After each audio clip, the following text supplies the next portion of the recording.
Hi guys, James at Rampant Lion Reviews again for you today with another beer review. For this one we are going to head over to America once again, and we're going to have a look at a beer that has been heavily requested in the comment sections of various videos here on the channel. I was in Systembolaget the other day and I saw it and I thought, you know what, it's about time that I made a video for this one. So I've never tried it before and hopefully you guys will enjoy my take on this one. One of the better known American breweries these days actually. So for this review then, we are going to go to Milwaukee in Wisconsin in the US Midwest, about 2, maybe 3 hours to the northwest-ish of Chicago, and we're going to have a look at my first beer from Pabst Brewing Company. So this one is the famous Pabst Blue Ribbon.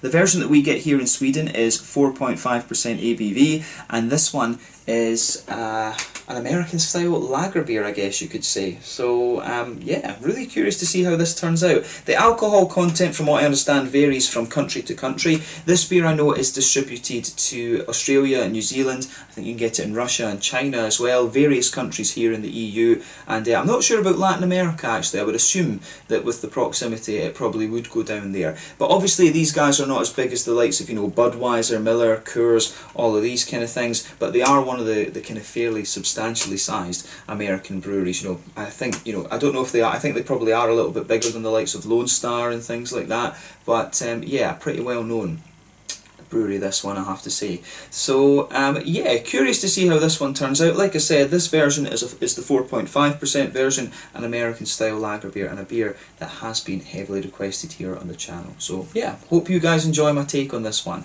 As always with my reviews, I'll tell you a little bit about the brewery before we taste the beer. If you want to get straight to the tasting, just fast forward. All the usual links are in the description below. That's the brewery website, the link to my other reviews that hopefully I can do in the future from Pabst Brewing Company. Very first time I'm trying one of their beers, as I mentioned. There's all the usual social media down there as well. If you want to see more reviews, do please consider subscribing to the channel. The whole channel, of course, has a geography-based tagging system, so you can go into the homepage and search for beer based on country, city, state, county, province, prefecture, whatever it is that takes your fancy. Do check out the playlist of beers from different countries. There is one there for all the American beers that I've reviewed for you. That is being added to fairly regularly. Not as regularly as I would like, right enough, but we just need to take it as it comes. And as always, please do get in touch and let me know some of the other beers and breweries that you guys would like to see me review. It's always great to hear from you guys that are watching the videos, and the support that you show the channel is hugely appreciated. So anyway, to tell you a little bit about Pabst Brewing Company then, on to my brewery notes. So Pabst Brewing Company, as I've told you already, are based and kind of founded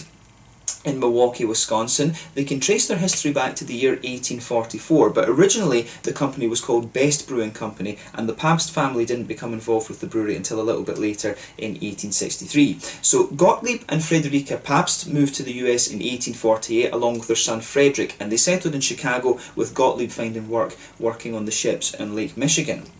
In 1862, Frederick went on to marry Maria Best, who was the daughter of Best Brewing Company's founder Philip, and he became a brewer at his father-in-law's brewery. Philip Best retired to Germany a bit later in 1867, and then Frederick took over the company with another relative and also the vice president of the company, Emil Schandine, and they grew the brewery quite successfully over the coming years. Apparently they were massively aided because of the Great Fire in Chicago back in 1871, and this destroyed no less than 19 Chicago-based breweries, and so this turned Milwaukee into the biggest beer producing city in the US at the time. So yeah, kind of interesting that. But in 1889 Schandine died, and this left Pabst as the president of the company while his widow was the vice president, and then a year later in 1890 the name of the company was officially changed to Pabst Brewing Company. So yes, Pabst Brewing Company, you know, history goes back to 1844, but the name, the Pabst Brewing Company name, if you like, dates back to 1890. The whole Blue Ribbon thing has a bit of an interesting story as well.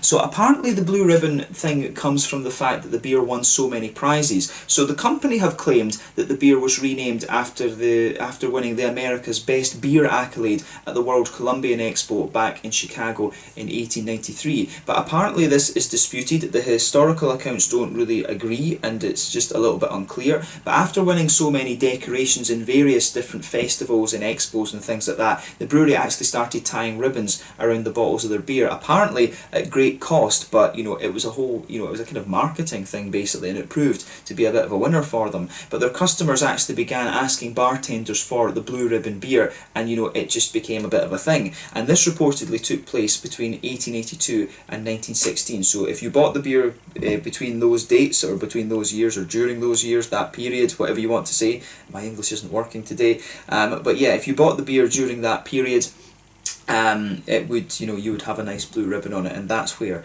the whole Pabst blue ribbon thing comes on. But over the years following that, the brewery continued to grow, and their sales peaked at 18 million barrels in 1977, but decline began to set in after that. Instability at executive level in the early 80s resulted in a lot of mismanagement, and there was a decrease in sales. By 1996, the brewery had left Milwaukee, and they later closed their main brewing complex there, but by 2001, sales were below 1 million barrels of beer. But then that year, they brought in Brian Kowalczuk as the CEO, and major changes were made to the company. Later in 2010, Charles Dane Metropolis bought the company for 250 million US dollars, which is about 200 million euros, 220 million euros, something like that. What would that be in pounds? You know, that would be maybe about 180 million pounds, 175 million British pounds, something like that. But yeah, then in 2014, the company was bought by Eugene Kasper and also the TSG Consumer Partners, which is a private equity firm based over in California. From what I understand, the company's legal headquarters are in over in California, but the brewing and sort of main operations, if you like, of the Pabst company itself are back in Milwaukee in Wisconsin, and I think the brewing takes place up there as well. So yeah, it seems that you can go to the brewery and get tours and stuff like that. If you check out the brewery website, you can see various different things of that, which would be pretty cool. Maybe when I make it out to Chicago next time, because Chicago is a wonderful craft beer city these days, maybe I can take a look up to Milwaukee and go and visit some of the other things up there, because of course you know, Wisconsin does have a very interesting craft beer scene as well, the likes of Spotted Cow and things like that. You know, that you saw me review that after I was in the States last time.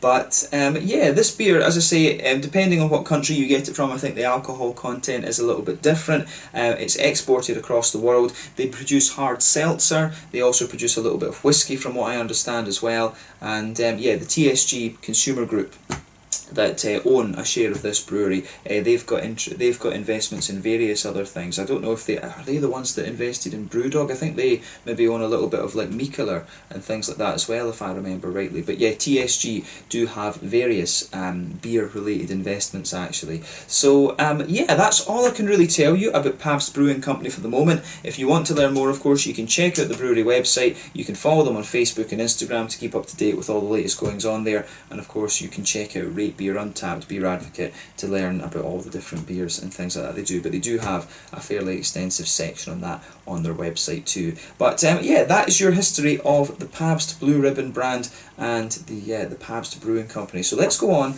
and actually have a taste of this beer then. So I'll just let you have a little look at the artwork of this one before we open it up. There you can see it's red, white and blue. Just, you know, as you would expect in America. But yeah, this one is a 355 milliliter bottle, so this is 12 American fluid ounces. I always complain about this in American, you know, when I review American beers, the whole fluid ounce system, cups, quarts and all this, it doesn't make sense to me, guys. Just use the metric system. It's based on water, the universal solvent, just use it. But yeah, I suppose, you know, if nothing else, it's an extra 25 milliliters of beer, which is, you know, that's not to be sniffed at. But yeah, as you can see, my bottle got a little bit of a ding on it, which I didn't realise when I brought it home. But yeah, this whole thing, the Pabst Blue Ribbon, this is the sort of iconic thing. But yeah, it's adorned in American red, white and blue, quite distinctive. And there you can see, just checking that this is properly zoomed in, there you can see the Pabst Blue Ribbon crown. I'm not sure if this is a twist bottle cap. It doesn't look like it actually. Yeah, it doesn't look like a twist one, but probably what's going to happen is I'll open it and it will be a twisty. But yeah, let's get this guy out and we'll get on with the tasting. Yes, it was a twisty. Okay, typical. But yeah, you can see the grooves there. This one was supposed to be a twisty. Well, I messed that up, but still, makes no difference. But yeah, let's have a look at this one then and see how we go on. As I said to you earlier, I have never tasted this beer. I have no idea about this. So I'm curious to see how it turns out. You know, I've had a couple of American sort of, I don't know, could you say medium-sized breweries, medium to big-sized breweries recommended to. I mean, I've reviewed Shinerbock, I've reviewed the Dixie Lager.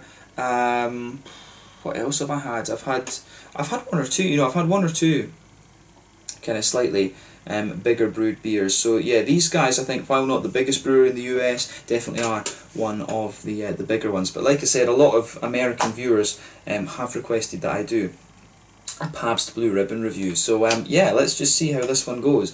But yes, as you can see with this beer, it's poured that typical kind of pale golden straw colour that you'll get from American mass brewed lagers. Yeah, pale golden straw. The head on this one is, you know, it was about half finger when it came out. That's fading away to be a very sort of thin foamy layer. There's one or two big bubbles sticking towards the side of the glass, but if you look at it, there is a steady stream. There is a steady stream of carbonation going up to the top of the glass. So you can see my glass is sweating a little bit because the beer is nice and cold. Now, let me just sort that for you. But yeah, you can see the beer itself is quite... It has turned out quite nicely. So yeah, it looks very good actually. So yeah, let's have a little look at the aroma of this one then and see how we go on. But nothing surprising about this beer in terms of its appearance when you consider what style it is. Basically an American sort of macro lager, if you like. And yeah, I mean, it's got kind of what you would expect in the aroma. It's got a bit of that kind of wet sort of bready thing that you kind of get out of these. So yeah, a bit of white bread in there. It smells a little bit like a kind of wet white bread, like I said. There's a wee bit of a kind of graininess to the beer. You know, you've got a bit of that kind of McVitie's digestive sort of biscuity type thing, or cookies as the Americans would call it. Need to remember to use the American English rather than my native Scottish English, of course, with these videos. But yeah, I'd say this one, it does have a little bit of sweetness to it. I mean, the malt base is fairly typical of a macro lager, as I say. Wet bread from, I think, for what I suspect is a kind of Pilsner malt. There is a wee bit of that almost kind of corny sweetness to it. Maize. It's got a bit of that kind of mazy graininess to it. But yeah, a little bit of a sweet kind of biscuit. You know, it's not quite strong enough to be caramel. But yeah, a mixture of a kind of corny sweetness and a little bit of that McVitie's digestive biscuity sort of thing. Again, that's fairly typical for an American brewed lager. This one, it actually does smell, the more and more that I smell of it, the more it actually gets a bit sweeter and a bit more kind of corny, to be honest with you. The more I smell this, it does get slightly sweeter. But yeah, otherwise, there's a little bit of hoppiness to this beer. I mean, you get a little bit of that light kind of, you get a little bit of that lighter earthiness coming off it.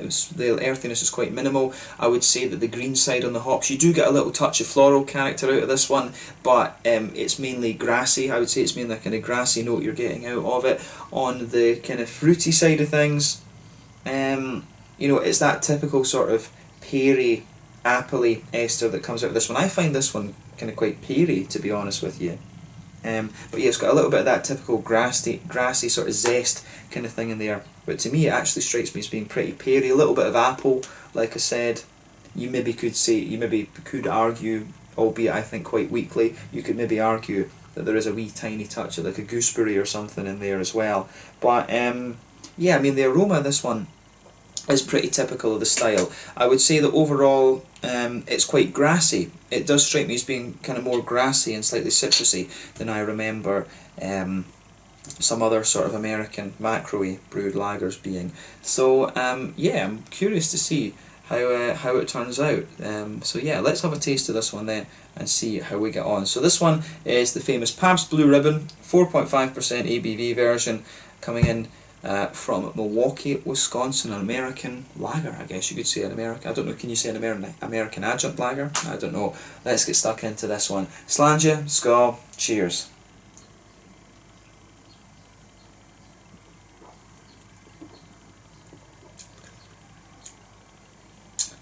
Yeah, I mean, it's what you expect. It is what you expect.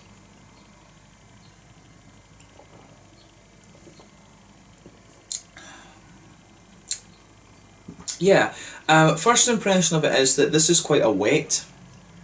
This is one of the wetter sort of American lager beers that I remember kind of coming across. It doesn't strike me as the most kind of crisp one. I do remember the likes of, I've not drunk a Budweiser in ages actually, but I do remember the likes of Budweiser and things like that being kind of drier and more crisp than this. Miller as well, I remember being really quite crisp. So this one is a little bit wetter and yeah, definitely a bit wetter in its mouthfeel and stuff, I think. But yeah, it does lean a little bit more towards the kind of malty side of things, I think, as well.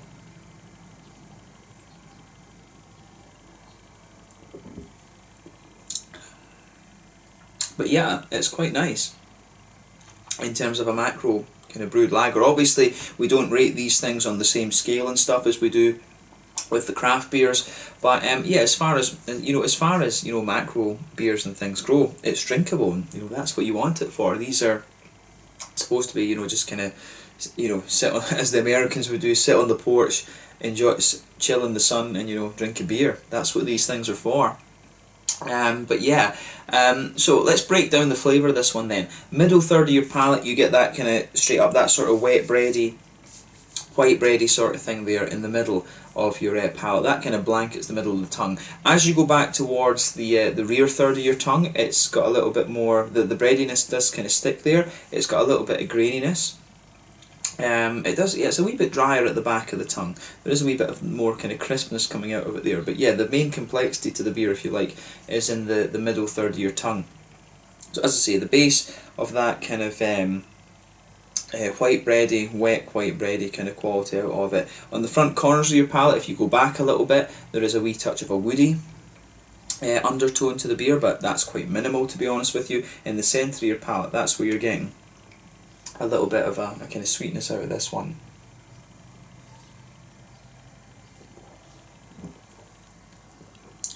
So yeah, in the very centre of your palate, you do get a very kind of sweet McVitie's digestive biscuity sort of thing, or McVitie's digestive cookie as the Americans would call it. It's got that sort of biscuity kind of sweetness to it in the middle of the palate. It's definitely got a bit of a kind of corny, sweet corny type quality in that as well, but you can feel there's almost like a kind of oily circle in the very centre of your palate, and that's where you're getting that sort of oily, corny, biscuity type sweetness out of this one. So yeah, I mean, the malt base, there's not really much more you can say about the malty side of the beer than that. I think the sweetness does contribute a bit to the wet mouthfeel that the beer has. But yeah, I do, for a macro beer, I do like how that kind of goes together. In terms of the hoppy side of things then, back corners of the palate, there's a little touch of earthiness there, but again, that's quite minimal. As you move further forward along the side of the tongue, you can feel the beer gradually develops to be a little bit floral. There is a wee bit of that kind of floral, aromatic-y type thing on the front corner of the palate there. As you go round the front curve of the tongue, it is a little bit more lighter and grassy. Then on the front third of the palate, that's where you get the kind of fruity, juicy esters coming out of the beer from the hops. And again, this one is pretty typical compared to what you pick up in the aroma.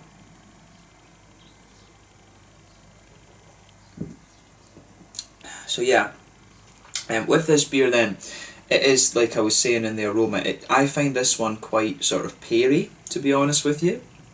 So you get this kind of almost peary quality just blanketing that front third part of your tongue. There is a little bit of an apple-y note that develops out of it as well. You could maybe argue there's a wee bit of gooseberry. So yeah, I think on that front third of your tongue you've got a bit of pear, maybe a little bit of apple, and then a slight sort of gooseberry towards the kind of front tip of your tongue. But on the very front edge of your palate, that's where you get a little bit of that, sort of grassy, lemony, zesty type thing out of this one. And that little bit of zestiness does linger into the aftertaste there, but I think overall it's quite a sort of biscuity, corny type maltiness that comes out of this one, and quite otherwise it's quite grassy. So yeah, that's an interesting point to make about this one. It's quite an oily, bready and slightly grassy lager beer, this one. So yeah, it's interesting for a macro lager. It's kind of like, it's kind of what you would expect actually. But definitely not one of the crisper American lagers, I think, that you're going to come across. So yeah, let's move on to the mouthfeel then. So it is a fairly light-bodied beer. Carbonation I find on this one is very smooth. Like I said, the mouthfeel is quite wet, but at the same time it does have a degree of oiliness to it. I think it's definitely one of the more oily American lagers that I remember coming across actually. But the other ones that I've had have been a little bit oily, but quite but also had a little bit of crispness and things like that to them, in fairness. But yeah, in terms of the bitterness and stuff like that, I think you'd be lucky to get about 20 IBUs out of this. To be honest, there's not a lot of bitterness to this beer at all. I think maybe even 15 IBUs. It probably is about 15 IBUs. The malt base, like I say, fair bit of smoothness underneath, good little bit of sweetness that develops as you go later into the aftertaste. The sweetness kind of lingers there, and there's a little touch of a kind of fruitiness to it, but quite a fairly, I would say, quite light fruity character. It's not as big and oily and fruity as you're going to get from the likes of IPAs and things like that. But yeah, you know, it's, as I say, it's a kind of standard American lager. I do find this one a little bit more sweet and oily than some of the other ones I've had. But yeah, as far as American macro beers go, it's decent. It's a decent one, yeah. So yeah, I don't know. You know, it'd be interesting to do this one. You compare it to the likes of Lone Star and some of the other things. But yeah, it has been interesting to finally get around to trying this one. So now that I know Pabst Blue Ribbon is drinkable. So if someone in the States offers me one when I'm over there, then yeah, I know I can drink this beer. But yeah, let's leave it at that for this one. If we compare this to the lagers that we have available here, you know, I would say though that if, compared to what we have in Sweden and things like that, you know, it is kind of similar to the likes of the Falcon, you know, the Smålands lager and things like that. You know, it is quite similar to these sort of things. Back home in Scotland, you know, we've got the Tennants and things like this. This one is, I think this one is a little bit kind of smoother and sweeter, if you like. But yeah, it's interesting, this one. Obviously, the American beers that we get, the Budweisers, the Millers and stuff like that, those are fairly easy to get. This one is fairly easy to get. But if you compare it, we can get, you know, the likes of Pilsner Urquell, we can get the Paulaner lagers and things like this as well. I think, to be honest, I probably would choose the German or the Czech lagers over the American ones. But the American craft beers, of course, that's a whole different story. So yeah, I think compared to what the lagers that we have in Europe, the Pilsner Urquell, you know, the Paulaners, I'm thinking of the bigger brewed ones. Obviously there's many smaller breweries, but yeah, I'm not sure I would pick this one over the likes of the big brewed German ones or the big brewed Czech beers either. So yeah, make of that what you will, but definitely cool to try a very famous American beer.